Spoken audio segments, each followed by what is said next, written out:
What's up, guys? Jay, MorninAfterKill, and I'm back here on Borderlands 2 with some brand new news and information from within the Borderlands universe, because if you're a Borderlands fan, this is gonna be a very exciting year for you, because not only did we just finish up with the Son of Cromerak's Headhunter Pack DLC number 5, which is the last DLC for Borderlands 2, but we also have from 2K Studios in Australia the brand new Borderlands pre-sequel that's coming out later this year in September. And now, from Telltale Game Studio, we have more information and the first screenshots being released on the new Telltale game series, Tales from the Borderlands.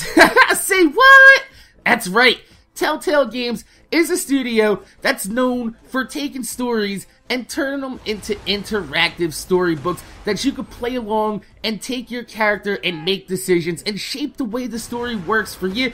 Most recently, they've done The Wolf Among Us and also The Walking Dead Season 1, and I'm pretty sure they're on Season 2 right now. So if you're watching this, I am going to be playing The Walking Dead on live stream at this exact very moment. So go ahead and finish up this video or come back to it later and just come by. The link in the description will be down there below, and you can come by, hang out, and say, yo, saw your video.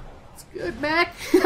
So, anyway, for those of you guys that have been living in a phase-locked motherfucking bubble for the last 6 months, we already know that Tales from the Borderlands is going to take place on Pandora, and there are going to be 2 playable characters inside of this storyline.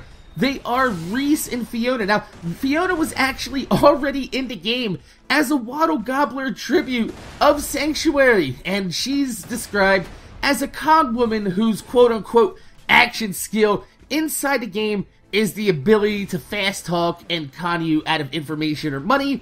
And Reese, who kind of looks like Handsome Jack, works for Hyperion, and he has the ability to interact and interface with electronics using his robotic arms. Now, if you notice, I said quote-unquote action skills because this game isn't technically a first-person loot and shoot like the Borderlands franchise, and will have very limited playable action. But a kind of cool thing to separate this from other Telltale games is that each character you play along has a different story arc. Each character is lying about their side of the story, and if you really want to know what happens, you gotta play as both characters, get both of their sides of the story, and kind of fill in the blanks yourself as to what really happened, which is kind of cool because that's going to leave this very open-ended, because it is going to be released as episodic content. But we'll talk about that in just a few seconds, because this is not a first-person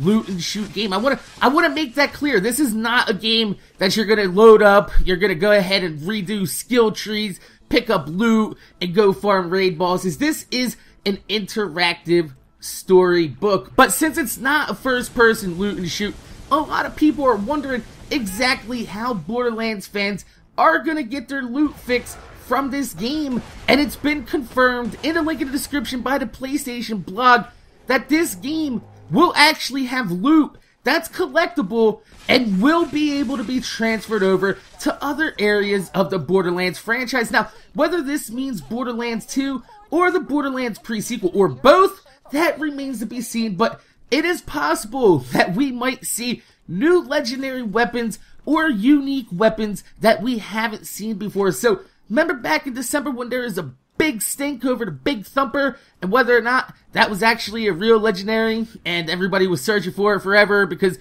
it showed up inside of the Loot the World, you know, mobile, iOS, iPhone, fucking Android app. I don't know, I don't really do the whole cell phone thing, but a lot of people were really excited about that, and it turned out to just kind of be nothing. But it would be nice to see some new loot inside of the game, and hopefully it's for the pre-sequel, not for Borderlands 2, because right now Borderlands 2 is kind of coming down to a fizzle, and when the Borderlands pre-sequel goes, I'm pretty sure the entire community is probably going to migrate to the new game. At least, I hope, because we don't know exactly how good the pre-sequel is going to be, or we don't know exactly how bad it's going to be, but we do know that it's going to be coming. But I told you that this game is gonna be released in episodic content, just like The Walking Dead and other Telltale games like The Wolf Among Us, and pretty sure they did like a bunch of, they did Jurassic Park and Back to the Fun.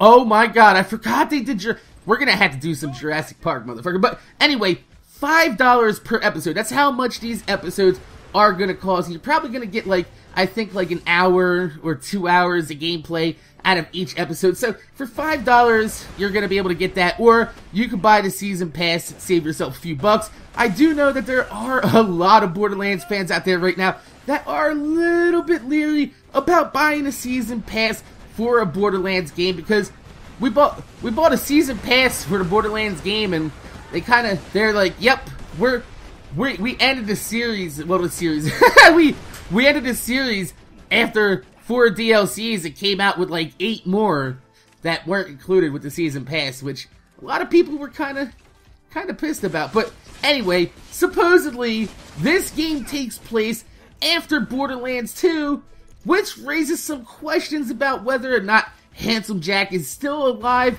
or if the scenes that we saw from the trailer featuring Handsome Jack are just flashbacks, or kind of like a holographic projection, you know what I mean? Like a memory inside of a computer, because he was actually in like a holographic Lawnmower Man Job style thing, where he's like, I'm omnipresent. He's fucking Skynet, man. Oh my god! Handsome Jack Skynet. Spoiler alert! So, anyway, I'm gonna put my money that there's gonna be a lot of flashbacks into this game taking place during Borderlands 2, maybe a little bit before Borderlands 2, because one of the screenshots that we've seen leaked by the PlayStation blog is one of TK Baha holding a shotgun, which is most likely gonna be TK Baha's wave, and he's fighting against Hyperion enemies. So maybe we'll actually see what happened between Hyperion and TK Baha, and maybe Reese was the one that was set to kill TK Baha. I don't know, but the choices in the game will affect the outcome of your story, so you can expect just a little bit of a rudimentary level of replayability. So even though this isn't a first-person shooter, it's technically not even a Borderlands game. It's just a game that takes place with a story that happens inside of the Borderlands universe. I think this is needed for Borderlands, because the Borderlands game kind of really doesn't focus too much on the story. The Borderlands 2 story was kind of lacking, in my opinion, and it's going to be really interesting to see what this franchise can do when you give it to a company that is actually not only talented in writing, but this is an accomplished writing company. They have actually won the Game of the Year for The Walking Dead the same year that Borderlands 2 came out, and they kind of got beat out by a game that didn't actually have any action. It was just point, click, choose this shit, choose that shit, and you know what? If you're a Borderlands fan and you want to know everything you can about this universe, this is going to be your chance. And I, for one, will be playing it. And since it's not really an action game, you just choose your way through the game.